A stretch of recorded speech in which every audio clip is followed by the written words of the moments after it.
बनने अथवा बनाने का प्रयत्न न करें। आप मौलिक हैं। मानव की सुंदरता मौलिकता है। आप मौलिक अच्छे लगते हैं। ये सलाह अथवा प्रवचन नहीं है, ये मेरा आप सबसे प्रणय निवेदन है। इसे स्वीकार करें। भय का त्याग वही करता है जिसमें अनुराग होता है। आपका अस्तित्व जब मौलिक स्वरूप में आएगा तो आप स्नेहपूर्ण भावों से भर जाओगे, जिससे जीवन एक सौद्देश्य लक्ष्य की ओर अग्रसर प्रतीत होगा। मानव को जिस सांसारिक भोग की प्राप्ति होती है, उन भोगों को भोग कर मानव को उनके फल भी भोगने होते हैं।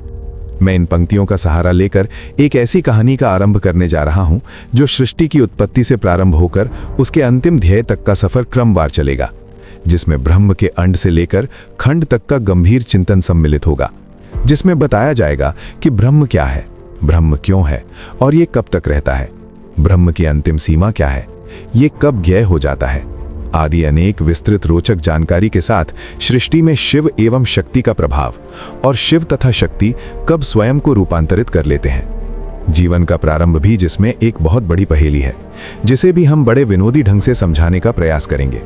तो चलो बगैर समय बर्बाद किए आगे अपने अगले पड़ाव पर चलते हैं। आप में से कोई जानता है कि इस सृष्टि में लघुतम क्या है? तो उत्तर होगा नहीं।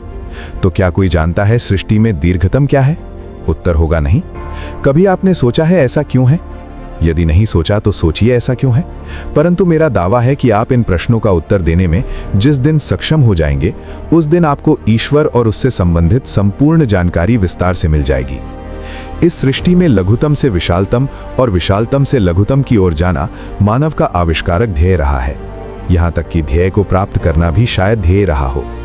अपना अध्याय शुरू करने से पूर्व मैं आपको एक छोटा एवं महत्वपूर्ण अनुभव कराना चाहूंगा, जिससे आपको यह सफर आसान लगने लगे और आपको कहीं ना कहीं लगा रहे कि आप इस सारे प्रसंग से परिचित हैं, जानते हैं, आभास कर चुके हैं, महसूस कर चुके हैं।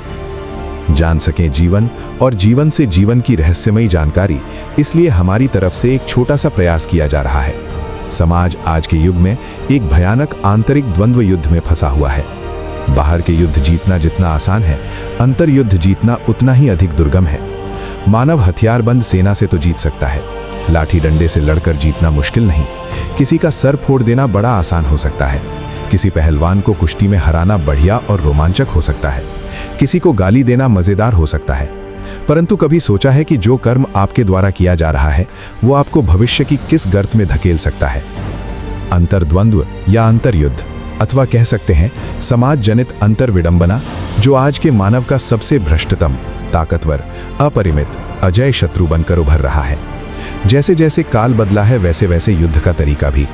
हमने कितने ही लोग इन शत्रुओं के हाथों पराजित होकर मृत्यु को अपनाते देखे हैं, जैसे आत्महत्याएं, कुंठित होकर दूसरों से विवाद, परिवार में कलह, माता पिता से मनमुटाव, मालिक से ईर्ष्या भाव से उनके साथ दुर्व्यवहार, धमकी आदि बहुत सारे कुकर्म किए जा रहे हैं। व्यक्ति ना चाहकर भी इन कर्मों में लिप्त हो ही जाता है। यही कारण व्यक्ति स्वयं ही युगों को उनके कृत्यों के आधार पर उन्हें नाम देता है, जैसे सतयुग, द्वापर युग, त्रेता युग, कलयुग, गति युग, हिमयुग, स्थिर युग आदि। ऐसे अनेक युग नामित किए जा सकते हैं। मानव मस्तिष्क तो रखता है, परंतु रहता भोक्ताओं के बस में, और इसी कारण वो एक भोग करने वाली मशीन से ज्यादा कुछ नहीं।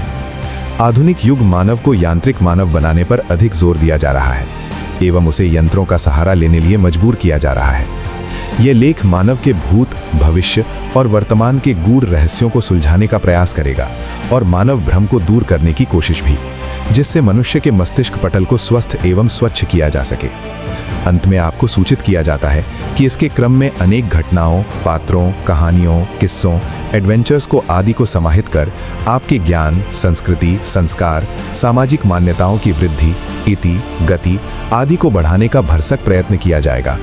मानव धारणा, विचार, कर्म विविध्य का ख्याल रखते हुए आपको आध्यात्मिक एवं भौतिक ज्ञान में गोता लगवाया जाएगा।